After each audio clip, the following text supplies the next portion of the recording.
Hey everybody, it's Chris Martin.tv here, and this is Pandemic Business with Nonprofit Corner. Today I've got Sarah Pape from Three Raptor Consulting and Angela Schertle from Farmers Insurance here in town and the Kindness Revolution. And we're going to kind of touch base. Last time you saw all of us was earlier this week, I think on Tuesday. And we're going to talk about some things today regarding nonprofits and the current pandemic situation and maintaining those donor relationships and volunteer relationships that we've got to deal with right now. So, ladies, I want to welcome you to the show, and thank you very much for being here today. And I want to let Sarah kind of do a run through and just introduce yourself to everybody again, and then we'll switch over to Angela.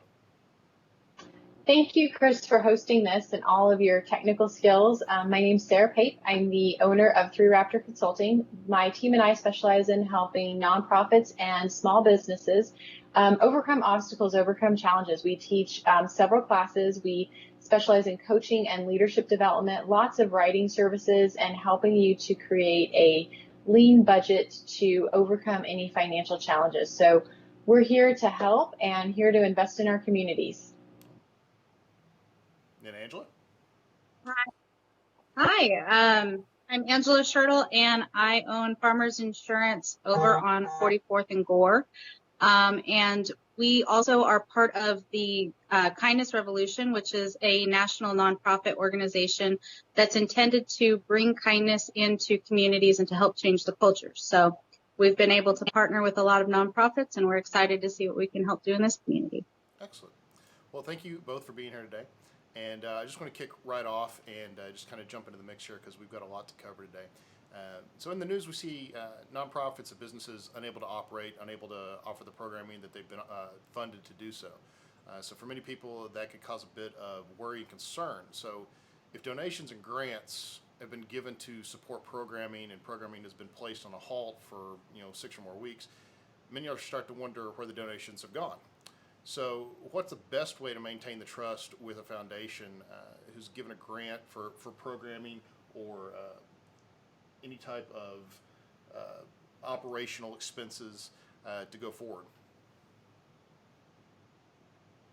So I'll jump in on this, and then Angela, if you wouldn't mind kind of carrying on. I think the number one thing is definitely transparency. I think it's reaching out to those foundations through phone calls and emails. If you have had to suspend programming, I think it's vital that you let them know even before you let the public know. Just as when you're ready to reopen and start programming, I think it's vital you let the foundations again know even before you let the public know. In the time that you've been off, I think it's very important that you provide a full accounting to the foundations on how you've utilized the funds, where you've spent them, and where they've come from, a very detailed financial report. And this isn't so much because they've asked for it necessarily as to show them what a good steward you are of money and where you're getting the money needed to pay the bills. I think that it's important to have that clear line of communication even before it's asked for. And Angela, do you have to add anything on top of that? I think Sarah just about covered it. I think it's really that transparency is so important, not just for the foundation, but also for the people that are wanting to use the services. People understand right now that, that funding is being interrupted because of everything that's going on. And so I think that they're a little bit more understanding about what's going on, but they want to know what they can expect because these are resources that they're used to relying on. So we want to make sure that they're aware of what services are still available to them. So, every day we're seeing these needs of the community increase, and we're seeing more and more people being laid off, people struggling to make the ends meet. So the need for services and programming is greater than it has been in a long time. So with so many programs paused, how will all this affect the trust the community has placed in nonprofits? And I'll let that go to Sarah. Either one of you can jump in whenever you like. Problem. I didn't want to just push my way in.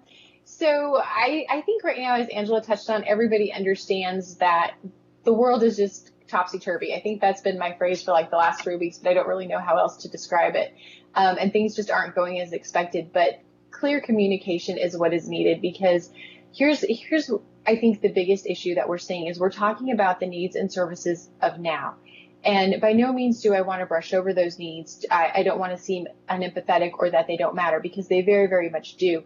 But I'm not really seeing a lot of conversations of when we reopen and relaunch programming, how are we going to advertise that? But in addition, the needs then are going to be even greater. We're at one of the highest unemployment levels that we've ever been at. I don't know that we've ever experienced numbers like this. And everything that I'm reading and hearing in the business world is continuing to discuss layoffs. They're continuing to discuss closing companies. There's a huge rumor out about Google that can be neither confirmed nor denied that they're talking about a huge downsize. And so these rumors, even if they're not true, are going to impact businesses as a whole. In addition, there's the continual falling price of oil that is going to affect everything, especially here in Oklahoma. So I'm worried or concerned that we're going to continue to see layoffs for 4 to 6 weeks or even longer after things have opened back up. I don't know that we have a true picture of exactly what the needs are and how many people are going to need to access these services. So I think the question we need to be discussing is, how are we going to prepare for when services can start back up again? How are we going to make sure that people have access to what needs to happen, or what services they need rather, and that people truly understand what all services we have in this community?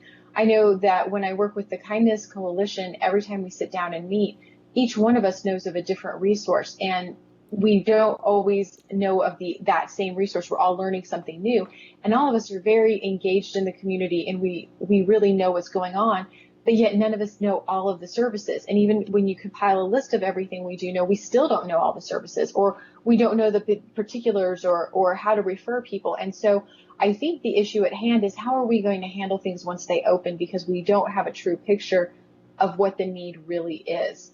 And two, right now, people are still living off of probably last paychecks. A lot of landlords have given breaks on rent, and then unemployment has hopefully kicked in. I'm hearing in some states that it's taking longer than it normally does. So I don't know, but I think the question is, how are we going to handle it when we do have a good picture? Well, I definitely understand that the statement of "we don't know what we don't know" is definitely in effect right now. And I'll probably say that a few times throughout this episode, because we're definitely in that mix of, we have no clue. This is all still brand new ground for all of us, even though we are like 2-3 months in at this point in time, and even further in now that we're seeing updated information on when the actual first case was. So I definitely understand that we're definitely in the dark in a lot of this. So we're going to figure this all out as we go. So, Angela, we've seen several businesses step up to provide the help and to programming to the community. So your business is a great example of this. What has been the driving force behind this? We've seen other organizations that have things that begin to open back up, but how do you think businesses offering more support to the community will affect nonprofits in the long run? I think that when you have a business that is viable, even in a time that it's really hard, I think that we have an obligation to reach out in the ways that we can and try and help the community. We live in this community. We want to make sure that the community stays healthy, because ultimately that's what's going to be best for everyone, the nonprofits, the community members, and the small businesses. So I think that this is a time, probably more than any other time, where we really need to all come together and do the best that we can to try and help support one another.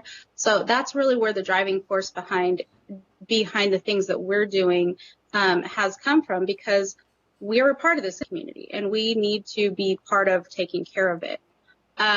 As far as how it's going to affect the nonprofits, I really hope that by coming together, we're able to help the nonprofit agencies survive through all of this and to help give services to people, because like Sarah said, the need is greater than it's ever been before. So we want to make sure that those services are going to be available and that these organizations are going to survive. Ultimately, that's what's going to be best for all of us. So, last time we spoke about donor engagement, the importance of engaging with donors, funders, volunteers, clients. Tell the story of the nonprofit sending reports and follow-ups, taking the time to touch base with funders. Sarah, how important is this in building and maintaining that trust? And what do you recommend to help build that trust? I think reaching out in that continual communication, and perhaps it's not even as vital with the foundations. I think they're very understanding right now. A lot of them have halted grants and are placing programming on hold while they try to understand what's going on. I think part of the issue is going to be with your personal donors. I know myself personally, I had an experience with one nonprofit that I was going to make a donation to their annual banquet, and I knew things were being canceled, and I had to reach out to them and ask if their event was going to be canceled and ask when it was going to be scheduled. And the response I got was, "We'll let you know, but go ahead and send your donation." And I was like, no, that's not how it works, because I felt like I was just being used for money and that it wasn't going to be placed where it was really needing to be. So I think more than ever, it's important to maintain the communication with donors personally, to let them know if they are sending monthly donations, how is that being used? You should have a list of those donations that come in. Even just putting stories on your social media of what you're doing in the meantime to save those donations, or how you would like donors to contact you and give you permission to redesignate funds to meet a program need that you're seeing right now, right this minute. But I think if we're not careful to include the personal donors in that, we're going to lose quite a few of those monthly sponsorships.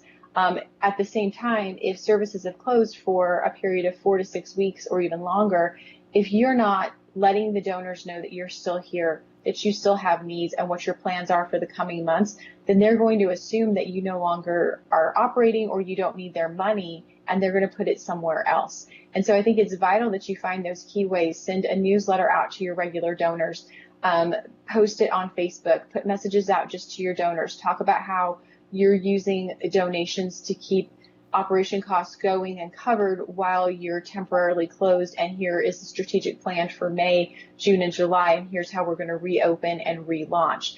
But without that clear communication, or even just the vulnerability of, hey, Chris, you made a huge donation to us for this upcoming banquet.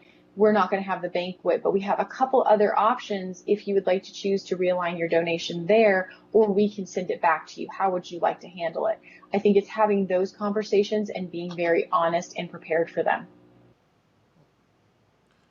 So, one area we've not touched on are the clients, the actual recipients of the benefit of the services of nonprofits, whether they be homeless or low income, or maybe it's legal help, you name it.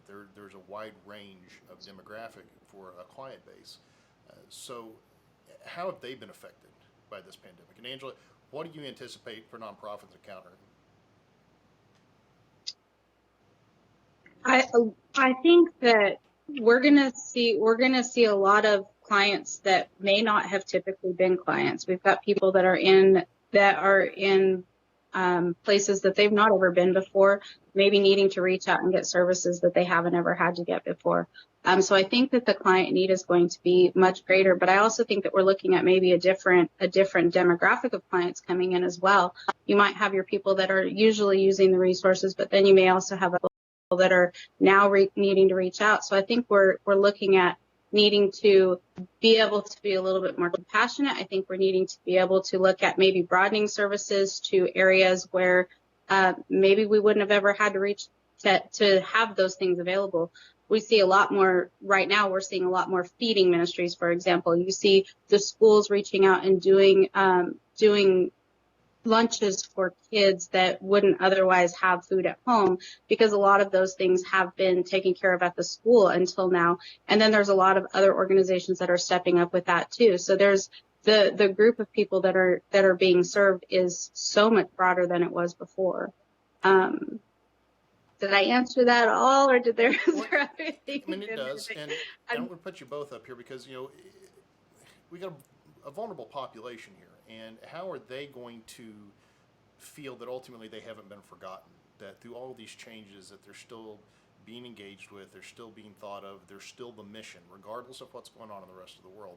How are they going to feel like that they're still being taken care of, and that somebody cares for them and their plight and wants to see them come out of that plight, be able to help them out? So how either one of you see that nonprofits need to be specifically targeting that for services that might have had to be put on hold or paused because of this?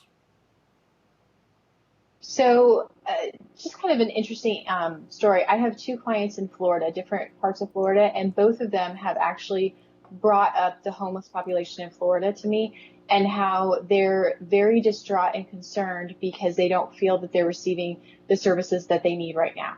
And I think it's just interesting that they bring that up. And then you ask this question. I am concerned that because of the pause in services and because of the high transient nature of vulnerable populations and the ability to lose trust with them so easily, that a lot of nonprofits are going to lose their client base or struggle to gain that trust back. I mean, we can just see even among the African American population, there's the lack of trust with medical professionals, specifically because of the Tuskegee Project. And that was 50 years ago, I think that ended. Maybe it hasn't quite been that long, but it's been a significant period of time. But yet those hurts and scars are carried. And so for quite a few of the ministries that have had to close because of safety issues, I think the question is to ask, how did they communicate that with their clients? How are they continuing to reach out to their clients, and how are they spreading the word among them? Because if we're not letting them know, hey, I see you, I hear you, I care about you, then how are they going to feel that way? And I think, Chris, that's a great point to bring. Communicating with our vulnerable populations is different. We can definitely put stuff on social media and hope that they see that. We can create handouts and flyers and pass those around. We can let all of our emergency services know what we have available and ask them to help spread the word. But at some point, the nonprofits and their staff are going to have to just be out there walking around saying, I know we usually provide this service for you at this day and time. I'm so sorry we've had to cancel because of this. Here's when we're going to reopen. But if we don't make it a very specific and intentional point of communication, we're going to end up with an entire vulnerable population in Lawton who thinks they've been forgotten. And that's not okay, because they haven't been forgotten. Well, and Angela, how are we focusing on, as businesses, how can businesses like mine, like yours, like anybody else, how can we help the nonprofits with that messaging and make sure they help get that word out even more? Because, they're not traditional communication platforms and portals like we use typically, whether it's social media, phone call, email. Some people don't have access to that, especially in these vulnerable populations. So how are you seeing businesses being given an opportunity to get the word out to the vulnerable population? I think making those service organizations or those businesses that are in contact with people, the insurance agency is a really great example of that. We have clients in all demographics, and if we know what the agencies that are there to help are trying to do, we can relay that to our customers and have that information available, and we can direct them to places that are open, or we can let them know the information that we know, hey, this is closed right now, but it will be opening back up by such and such a time, or here's the plans, and we can help communicate that as well.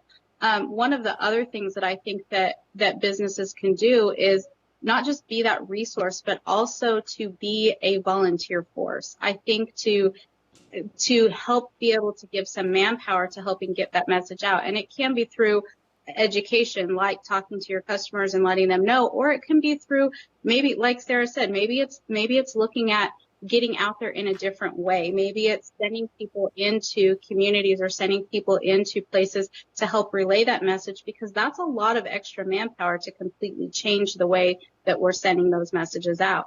And one of the things that we'll be doing is we'll be opening up a volunteer portal here by Monday that will give people the opportunity. If they just want to help, maybe that's one of the things that they help with. Maybe it's just being out there in the community and talking to people and letting them know and having that information so that messaging is on point and it is going to the right people.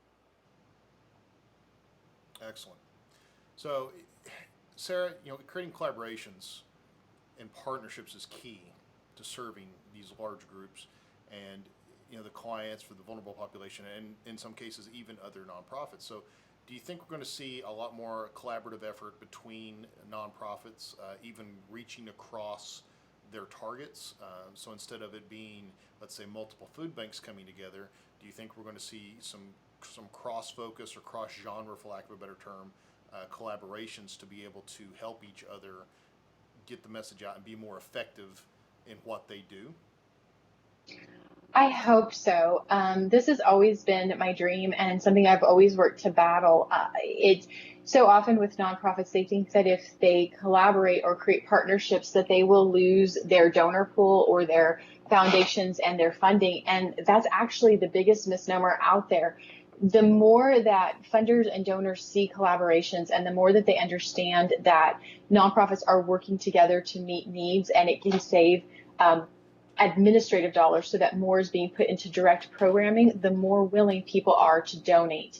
And so I think the secret to this, I think the key to this is creating those collaborations and partnerships. But Chris, I love how you said the cross genre. I think that we need to visit with that for a little bit. You know, Lawton is it's very large, very spacious, right? And we're approaching the summer months and it's not fun to walk a long distance in the middle of the day. And then today it just out of nowhere, it rained the same as yesterday. So we have that May spring weather that isn't favorable or conducive to long times outside.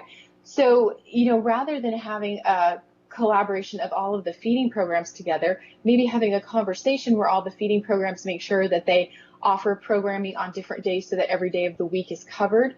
That needs to happen. But then having those collaborations where maybe your Goodwill also has a meal distribution there, so you can get clothes and furniture that you need and other items that you need, and you can also pick up a hot meal. I think we're going to need to see that more than ever, where people can make one trip, one stop, and pick up what they need. I kind of wanted to backtrack for just a minute and touch on a point that Angela made earlier, where she was talking about how we're going to see a wider variety in populations or a different demographic who is now seeking services. She hit that exactly how it's going to be, exactly on the head. What I kind of wanted to build off with that is that I think we need to be prepared for different emotions. I think that we need to be prepared to encounter shame and anger, embarrassment and fear, and perhaps even pride. And so maybe if we walk in knowing that we're going to face those emotions and face that battle, we'll be better prepared to handle that. And so if we can be armed and ready to handle those emotions that are going to be coming at us, understand that for the first time ever, we have people who have never used any services before and have no idea how it works. And then on top of that, to understand that we need to group our services together. We need to create groups maybe on the northeast, northwest, southwest, southeast, somehow where people can access services much more easily and create those very steady partnerships and collaborations and even come together in a central point to really talk about it. Then the nonprofits are going to have a much easier time not only getting donor dollars and foundation dollars, but also recruiting volunteers to come in and help with the service, because I think that we're going to face a summer like no other, a summer where there are more needs and more people seeking them than what we've ever encountered. And if we don't come together, the nonprofits are going to be overwhelmed. And so it's protecting the services in that we make sure that there's the manpower and support to help them, and making sure our vulnerable populations know exactly where they can get everything. You know, that's so very true, is making sure that, you know, with things that are about to get hot, and we know that things are going to change climatologically for everybody. So I think we're going to get hit with even more challenges going forward, especially with getting that message out, because they won't be necessarily as hunkered down in communication points. So, you know, centers where communication could be posted, they'll be out and about more in the field, so to speak.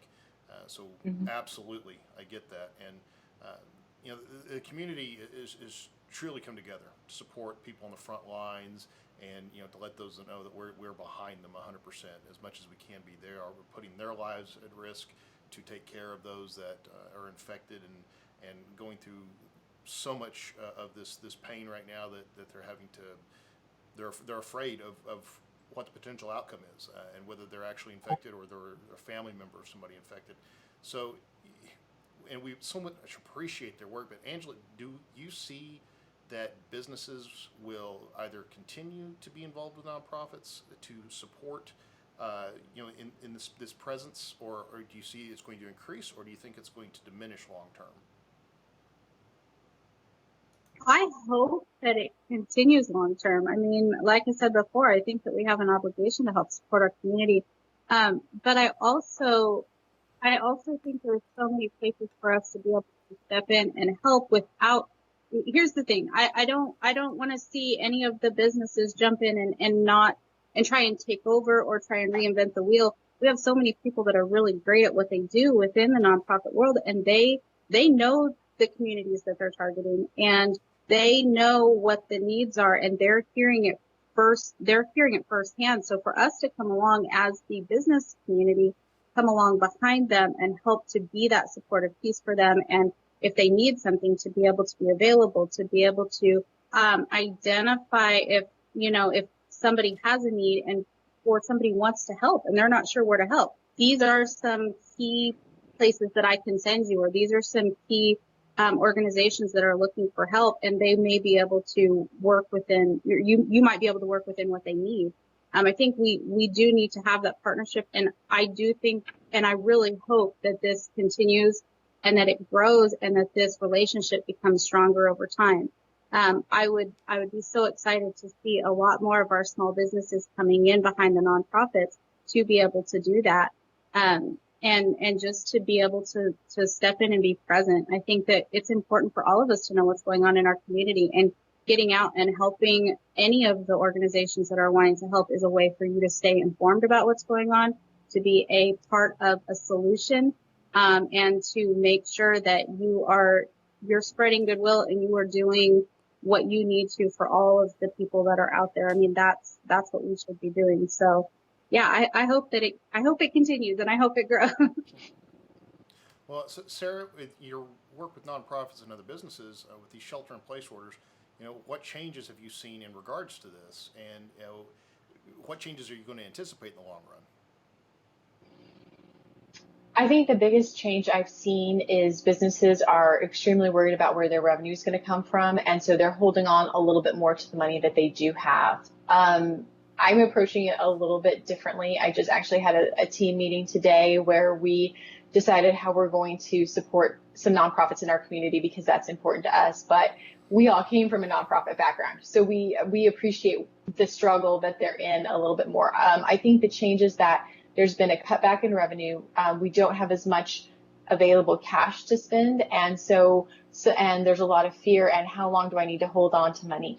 I really believe in karma, and I think that you really get what you put into the environment and what you put into the universe. And so when we invest in nonprofits, I feel like we're actually investing in ourselves, maybe even more than investing in that nonprofit or vulnerable populations. But it's a pay it forward way of thought. But to kind of circle back, businesses are struggling to have a lot of cash to just donate. So I think if nonprofits could be a little creative and make asks that were smaller, or maybe even asks that weren't necessarily for money, it was for an item that could be given in kind, or maybe for volunteers, in very meaningful ways that businesses can contribute and get out there, but not overburden or overstretch their cash flow, if that makes any sense.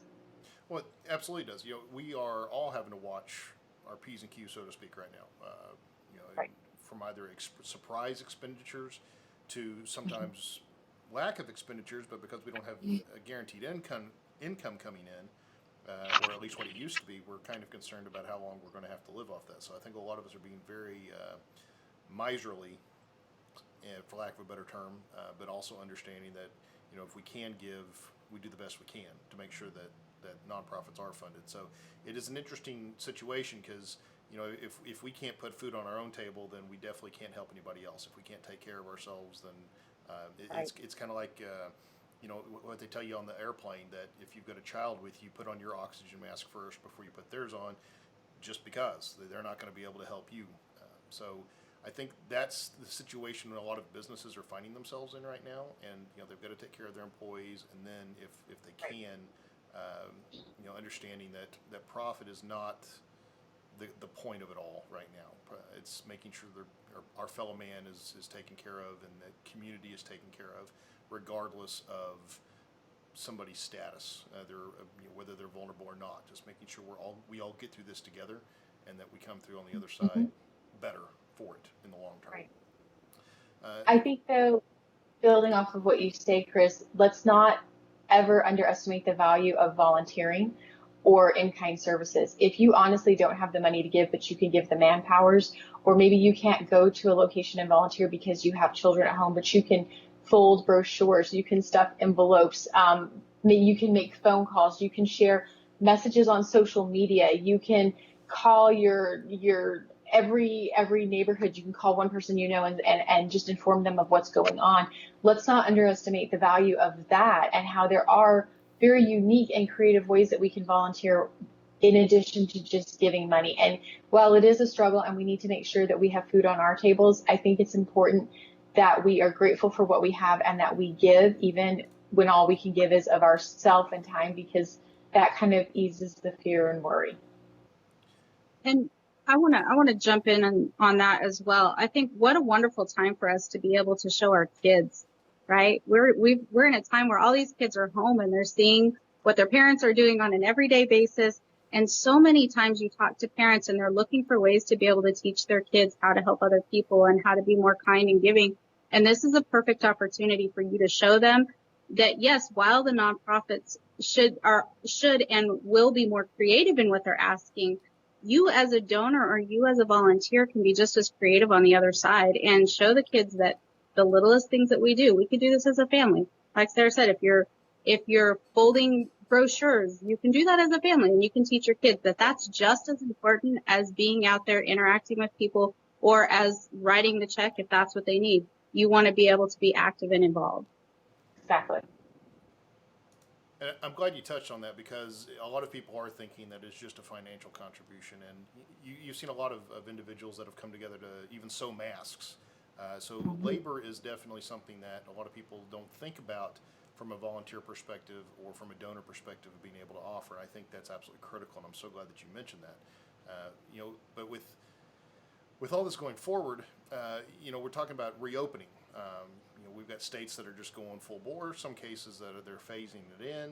Others are being very slow or just dragging their feet on it. And every state is its own situation. And thankfully, we have the ability to do a case by case or situation by situation assessments and judgments on whether we can reopen or not. But the governor here in Oklahoma has recently introduced a 3-phase plan to get us reopened and to get the economy fired back up and to get people back to work.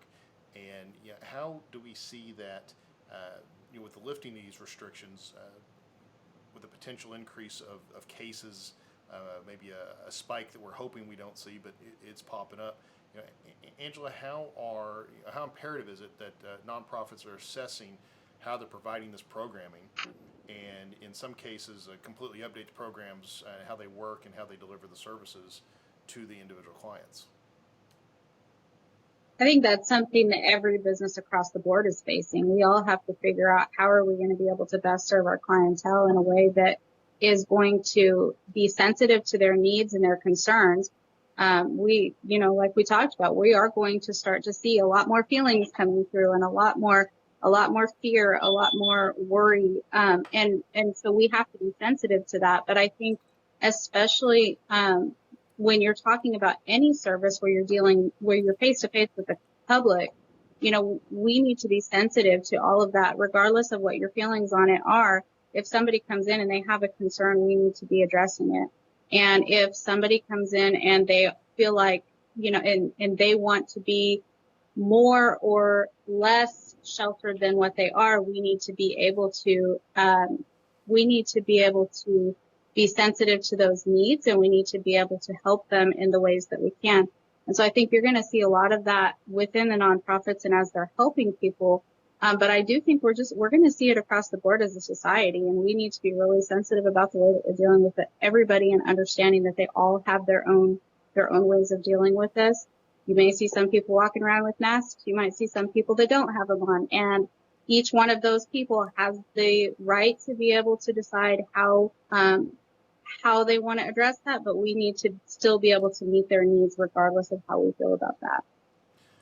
That is definitely something that is personal rights, constitutional rights, civil rights. All of this is being continually brought up, and rightfully so. But the personal responsibility is something that I hope that more and more of us will take seriously, and understanding that it isn't just about us as an individual. It's about how either we're perceived or how we're making other people feel in those situations. So we need to learn to not be judgmental in that sense. If we don't see somebody with a mask on, that we're chill, we're okay with it, and then we obviously address how we're going to be approaching them in a physical, distancing kind of situation. So we're going to see definitely a lot of that, I think, going forward, and it's going to be a question of when can we not be afraid anymore. I think there's definitely a lot of people that are very afraid, and months down the road, I think we're still going to be seeing people with masks, even if we eradicate this thing officially tomorrow, which we obviously know isn't going to happen. But this is going to change, I think, how everything goes forward. Even if when the pandemic's officially declared over, I think that we're going to have a lot of these hurdles that we're still going to have to overcome from the nonprofit side to the business side, you name it. So we've got to have these blast shields up, or these sneeze guards up at cash registers throughout town, which is a very common suggestion or requirement nationwide. But I wonder how long those are going to stay up, and is it going to create a separation between clients and nonprofits, and businesses and nonprofits, and just businesses and their own clients? How is it going to create that alienation, I guess, or just that distance, and we're going to be, I guess, less approachable in that sense. So I'm afraid for that, for the nonprofits especially clients that need the work of the nonprofits, and I'd really like to see how that's communicated to those clients from the nonprofits, that they're still welcome, that they're still open for business, so to speak, and that they can still come in and ask for help. So how are we, granted, we don't even know what that looks like yet, but if you had to imagine it, Sarah, how would you see that these nonprofits can communicate that properly, just on a personal basis, a face-to-face basis? How can we make sure that these vulnerable individuals can still feel safe, that they can come in there, or that they're still welcome and they're not seen as somebody to be distanced from, or outcast or pariah in the long term?